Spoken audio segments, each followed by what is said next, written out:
We are doing some door DIY today. We are going to be replacing this door handle with the black one, purely for aesthetic reasons to match the unit that we've got next to it. There are also many other reasons why you can change a door handle.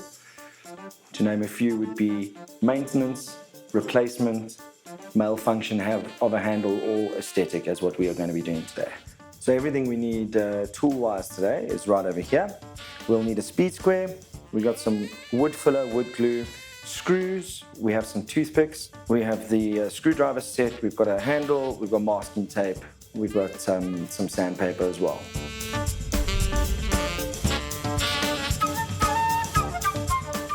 We need to remove the old handle first. As you can see, there are no screws above or exposed. So what that means is these cover plates need to come off. The screws will be hidden. So the screwdriver set that we've received, we just take out one of the flat heads, and underneath you'll see that there is a little position where you can just find your gap, and that gently removes the cover plates.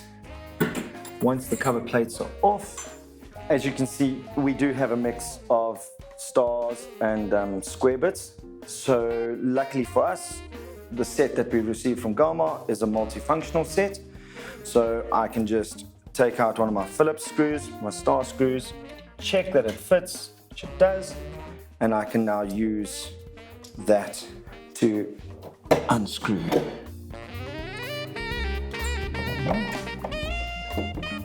And then, as you can see, the last one is a square bit. So we go back to our set and we find the square bit that will fit, and we can now utilize the new square bits and now do that. Okay. And that is the last one.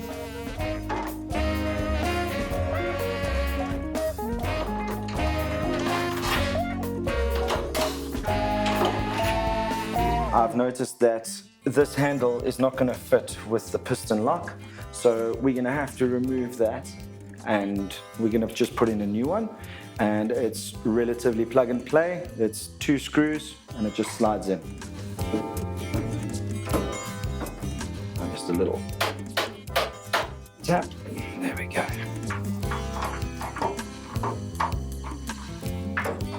And that's it.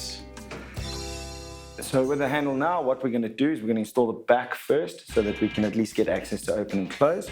And all it is it has your center pin.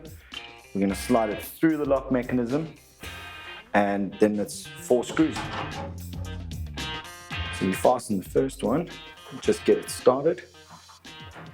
And then once you've got that as a guide, we'll go and get the square.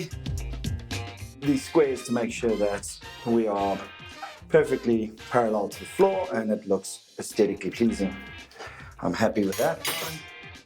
And now we can finish this first one.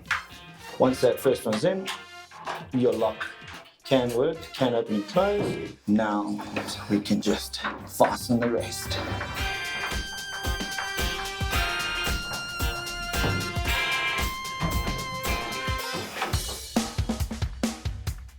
Now that we've done the back of the handle, it's now time to do the front. So the next step is we're going to grab our toothpicks and our wood glue, and it's exceptionally easy to just put in a toothpick, force it in, you can break it out. Now you've got the right size for the hole. Just take a small dollop of wood glue and into the hole.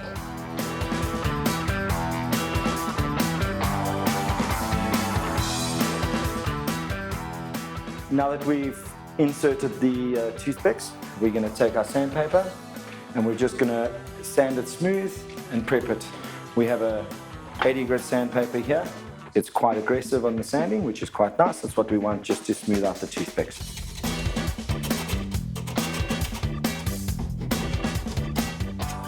Now that we've sanded and it's now prepped, it's ready, we're going to just quickly do a test fit of the handle so that we can see which part of this outline we need to fill with some wood filler.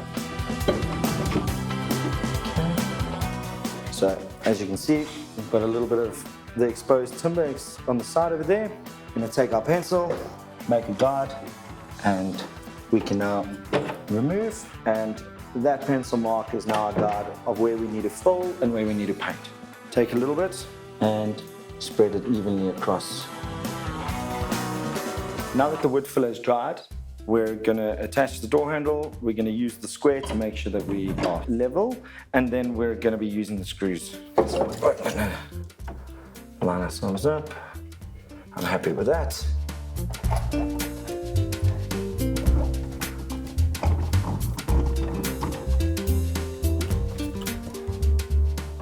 There you have it, guys. New door handle, old door. The black handle on the white door does go with the look and feel of the room.